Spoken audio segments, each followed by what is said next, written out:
Hello बच्चों, आप लोग कैसे हो? आई होप कि आप लोग अच्छे होंगे। आज से हम लोग चतुर्भुज के बारे में पढ़ेंगे, है ना। चतुर्भुज के जितने टाइप्स हैं सभी टाइप्स को हम लोग पढ़ेंगे। छोटे छोटे वीडियो में करके हम लोग बहुत सारे पार्ट में पढ़ेंगे। जैसे कि चतुर्भुज के प्रकार इंग्लिश में कहते हैं टाइप्स ऑफ क्वाड्रिलेटरल्स, है ना। Types of quadrilaterals. अब देखिए चतुर्भुज किसे कहते हैं, है ना। चतुर्भुज उसे कहते हैं जो जिसमें चार भुजाएं हैं, है ना। चार भुजाओं से घेरी हुई आकृति को समझने का प्रयास करिए। चार भुजाओं से घेरी हुई आकृति को हम लोग चतुर्भुज कहते हैं, है ना। जैसे में चतुर्भुज के सभी जो कोण होते हैं, चतुर्भुज में चार कोण होते हैं। चतुर्भुज के सभी कोणों का योग जो होता है ना 360 अंश होता है। देखिए यहाँ पर चतुर्भुज के सभी कोणों का योग 360 अंश होता है ना। अगर आप चाहेंगे चतुर्भुज हो चाहे त्रिभुज हो या कोई भी, है ना, भुज हो, अगर आप चाहेंगे तो उसका कोणों का योग निकाल सकते हैं। उसके लिए एक फार्मूला होता है, क्या, n-2 गुणे 180 अंश, है ना। अगर आप चाहेंगे, देखिए यहाँ पर चतुर्भुज है ना, ये n जो है n भुजाओं की संख्या, n क्या है, भुजाओं की संख्या है ना। n क्या है, n भुजाओं की संख्या है। n-2 गुणे 180 अंश, n जो है ये भुजाओं की संख्या है।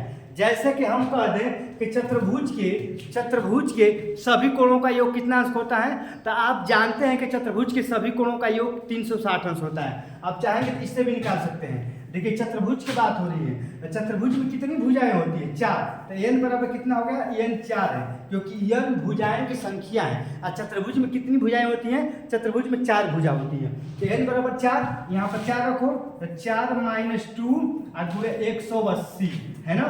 4 से 2 जाएगा 2 गुणे 180, तो 2 गुणे 180 में 2 से गुणा करेंगे तो कितना होगा, 360 अंश। आ गया कि नहीं, आ गया ना। चतुर्भुज के जो सभी कोणों का योग कितना होता है, 360 अंश का। अब चाहेंगे त्रिभुज का भी निकाल सकते हैं। त्रिभुज के सभी कोणों का योग 180 अंश होता है। देखिए निकालिए, त्रिभुज में कितनी भुजाएं होती है, 3। n बराबर 3 हो गया। इस सूत्र पर रखो, कौन सा सूत्र, n-2 गुणे 180 अंश, यही तो है, यही ना है। देखिए n-2 गुणे 100, ये तो 8 का ही है ना। अब n की जगह क्या रखिए, 3 - 2 गुणे 180, 3 में से 2 जाएगा तो 1 गुणे 180। अब 180 में 1 से गुणा करेंगे तो 180 ना आएगा, आगे कितने 180 है। त्रिभुज में 3 भुजाएं होती हैं, तो n के जगह पर 3 रख कर हल करते हैं 180।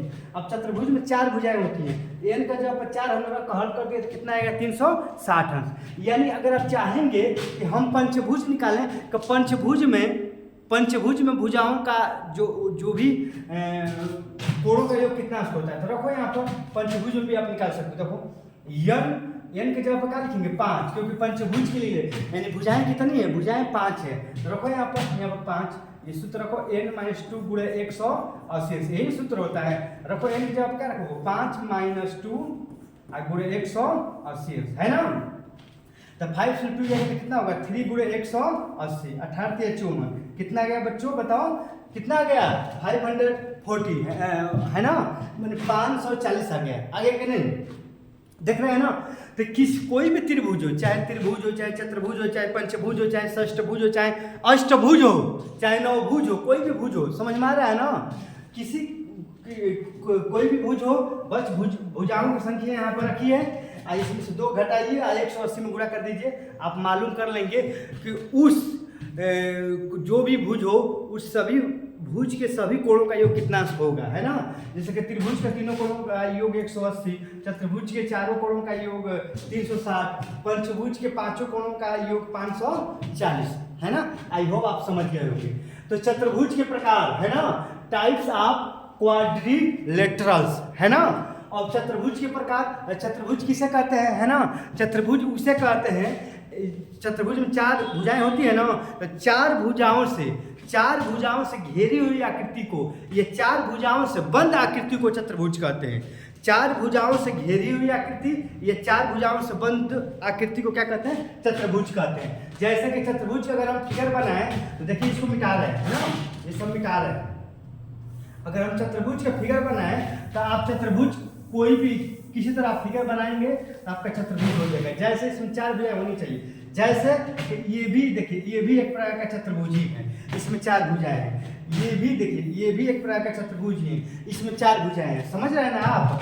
अब यहाँ पे देखिए, ये भी एक प्रकार का चतुर्भुज ही है, इसमें 4 भुजाएं हैं, लेकिन बंद है ना? ये भी चारों तरफ से बंद है, ये भी चारों तरफ से बंद है, ये भी चारों तरफ से बंद है ना? तो चतुर्भुज किसे कहते हैं? ऐसे 4 भुजाओं का योग, या ऐसे 4 भुजाएं जो घेरी हुई हो, बंद हो, 4 भुजाओं को घेरी हुई आकृति, ये 4 भुजाएं से बंद हुई आकृति को ही हम लोग क्या कहते हैं? चतुर्भुज कहते हैं। चतुर्भुज के बहुत सारे टाइप्स होते हैं, बहुत सारे प्रकार होते हैं, जैसे कि यहाँ पर हम लिखे हैं, है ना? क्या कहें? जैसे कि यहाँ पर लिखे हैं हम, देखिए यहाँ पर लिखे हैं, जैसे कि पहला हम लिखे यहाँ पर देखिए, जैसे कि आयत। आयत भी एक प्रकार का चतुर्भुज ही है, क्योंकि आयत में कितनी भुजाएं होती है? आयत में 4 भुजाएं होती है। तो आयत भी एक प्रकार का चतुर्भुज है ना? आयत भी एक प्रकार का चतुर्भुज है। आयत को इंग्लिश में रेक्टेंगल कहते हैं, है ना? तो ये आयत भी एक प्रकार का चतुर्भुज है, जिसको आयत को इंग्लिश में रेक्टेंगल कहते हैं, RECTANGLE, है ना? दूसरा का वर्ग, वर्ग भी एक प्रकार का चतुर्भुज ही है, क्योंकि उसमें भी 4 भुजाएं होती है। वर्ग को इंग्लिश में स्क्वायर कहते हैं, SQUARE, स्क्वायर, स्क्वायर यानी वर्ग। अब जाएंगे समांतर चतुर्भुज। तो समांतर चतुर्भुज भी एक प्रकार का चतुर्भुज ही है, क्योंकि इसमें भी 4 भुजाएं से मिलकर बनी होती है समांतर चतुर्भुज। तो समांतर चतुर्भुज को इंग्लिश में हम कहते हैं पैरेललोग्राम, है ना? PARLLELOGRAM, parallelogram. ये आपका समांतर चतुर्भुज हो गया, ठीक ना? अब आएंगे समचतुर्भुज। समचतुर्भुज भी एक प्रकार का चतुर्भुज है। तो समचतुर्भुज को इंग्लिश में हम रोम्बस कहते हैं। क्या कहते हैं? रोम्बस कहते हैं। समझ में आ गया ना? अब ये आ गया आपका समलंब चतुर्भुज, है ना? समलंब चतुर्भुज भी एक प्रकार का चतुर्भुज ही है। इसको इंग्लिश में क्या कहते हैं? ट्रेपेजोइड, TRAPEZOID, ट्रेपेजोइड। समझ में आ रहा है ना? अब ये एक चक्री चतुर्भुज हो गया। चक्री चतुर्भुज को इंग्लिश में क्या कहते हैं, है ना? देखिए यहाँ पे क्या हो गया यार, देखिए चक्री चतुर्भुज को हम इंग्लिश में क्या कहते हैं बताओ? हाँ, CYCLIC, क्वाड्रिलेटरल, है ना? साइक्लिक क्वाड्रिलेटरल, ठीक है ना? ये चक्री चतुर्भुज हो गया, क्योंकि चक्री चतुर्भुज में भी 4, इसमें भी 4 भुजाएं होती हैं। अब देखिए, अब अगर आप चलेंगे आप पतंग चतुर्भुज, तो पतंग चतुर्भुज भी एक प्रकार का चतुर्भुज। देखिए आप जो आप पतंग उड़ाते हैं ना, तो पतंग में 4 भुजाएं होती है ना, इस तरह होती है और नीचे से भी होती हैं। तब वो भी एक पतंग, जो पतंग है ना, वो भी एक प्रकार का चतुर्भुज ही है, क्योंकि उसमें भी 4 भुजाएं होती है। तो पतंग चतुर्भुज को इंग्लिश में हम कहते हैं काइट क्वाड्रिलेटरल्स। समझ में आ गया ना? तो आई होप कि आप समझ गए होंगे कि चतुर्भुज किसे कहते हैं, चतुर्भुज के सभी कोणों का योग कितना अंश होता है ना? और चतुर्भुज का जो प्रकार है हम बता दिए हैं। अब इसकी जितने भी प्रकार बताएं, इसकी विशेषता के बारे में अगले वीडियो में बताएंगे, ठीक है ना? जय हिंद।